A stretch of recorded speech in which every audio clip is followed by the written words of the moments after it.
World best embryology lab మరియు జిల్ట్రిక్స్ alarm సిస్టాన్ని మొట్టమొదటిసారిగా AP మరియు తెలంగాణలో ఈ నెల 9న ప్రముఖ సినీ నటి స్నేహ స్పెయిన్ దేశానికి చెందిన international senior embryologist Javier Herrera గారు ప్రారంభించారు. ప్రస్తుతం ఆంధ్రప్రదేశ్ రాష్ట్రంలో జరుగుతున్న తాజా రాజకీయ పరిణామాలపైన మనతో స్పందించడానికి విజయవాడ తూర్పు నియోజకవర్గం అత్యంత కీలక మహిళా నాయకురాలు ప్రస్తుతం మనతో సుభాషిణి గారు మనతో ఉన్నారు. వారి మాటల్లోనే తెలుసుకునే ప్రయత్నం చేద్దాం. నమస్తే.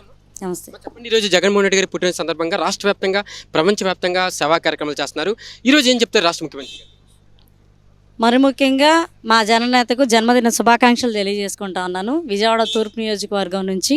ఈరోజు కేంద్ర కార్యాలయమైనటువంటి తాడేపల్లిలో అనేకమైనటువంటి సేవా కార్యక్రమాలు కానివ్వండి, అట్లాగే మరి పార్టీ ముఖ్య నేతలు కానివ్వండి, పార్టీ కార్యకర్తలు కానివ్వండి, ఎంతోమంది ఈ రోజున ఈ కార్యక్రమాన్ని మా జననేత జన్మదిన కార్యక్రమాన్ని ఎంతో సంతోషదాయకంగా చేసుకోవడం అనేది జరిగింది. చెప్పండి, తూర్పు నియోజకవర్గంలో దేవినేని అవినాష్ గారికి వస్తున్న ఆదరణ అంటే గతంలో అక్కడ స్థానిక ఎమ్మెల్యే కూడా రాని విధంగా ఈరోజు ఇన్ఛార్జిగా ఉండే సమయంలోనే అనేక సేవా కార్యక్రమాలతో పాటు అంతే అత్యంత ఆదరణ వస్తుంది. ఏం చెప్తారు దేవినేని అవినాష్?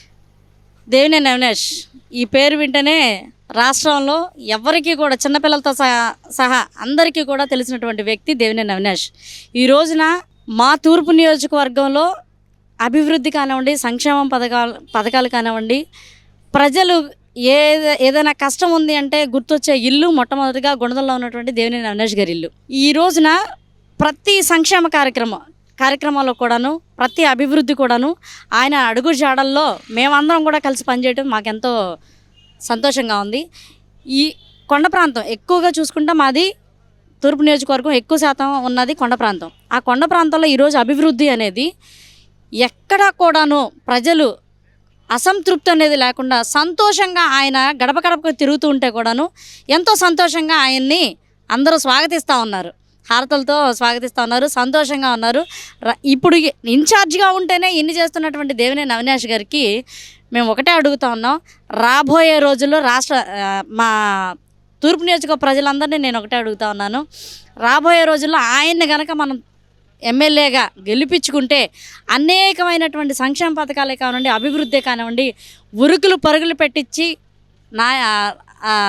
ప్రభుత్వ అధికారుల్ని పనిచేస్తున్నటువంటి మా నాయకుడు గొప్పతనం గురించి మేము ఇంకా మాటల్లోకి వేరే విధంగా అయితే మేము చెప్పలేము.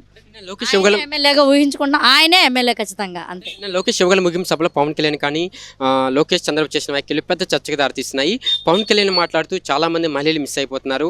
అదేవిధంగా లోకేష్ కూడా మాట్లాడుతూ ఈ రాష్ట్ర వ్యాప్తంగా నా పాదయాత్రలో కన్నీటి కాదని నేను చూశాను అంటున్నారు. మరి ఏం చెప్తారా ఈ యొక్క ప్రతిపక్షం? ప్యాకేజ్ ఎక్కువ ముట్టిందని నేను అనుకుంటున్నాను. ఈ ఎలక్షన్స్లో మరి పవన్ కళ్యాణ్ గారికి ప్యాకేజ్ ఎక్కువ ముట్టింది కాబట్టి ఆయన వాస్తవానికి ఆయన నిన్న ఏ విధంగా అయితే ఆయన మాట్లాడే తీరి ఉందో అది రాష్ట్ర ప్రజలంతా గమనిస్తున్నారు. కేవలం అధికారం కోసం మాత్రం వీళ్ళు పాకులాడుతున్నారు తప్ప వీళ్ళు రాష్ట్ర ప్రజల బాగోగులు కరోనా టైంలో ఏమైపోయారు వీళ్ళందరూ. కనీసం ఆయనకి ఇక్కడ ఓటు హక్కు అనేది ఉందా? ఆయనకు ఓటు హక్కు అనేది ఆంధ్రాలో ఉందా?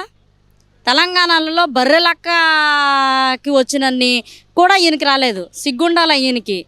ఆవిడని సంకర ఆకమని చెప్పాలి వాస్తవానికి.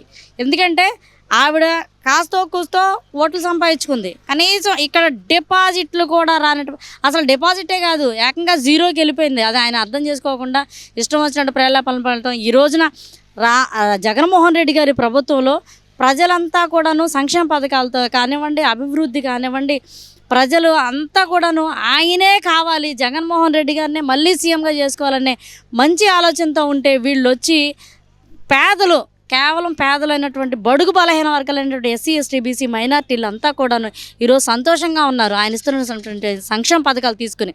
మరి వాళ్ళ నోట్లో మట్టి కొట్టడానికి మాత్రమే వీళ్ళు చేస్తున్నారు తప్ప వేరే ఏమీ లేదు.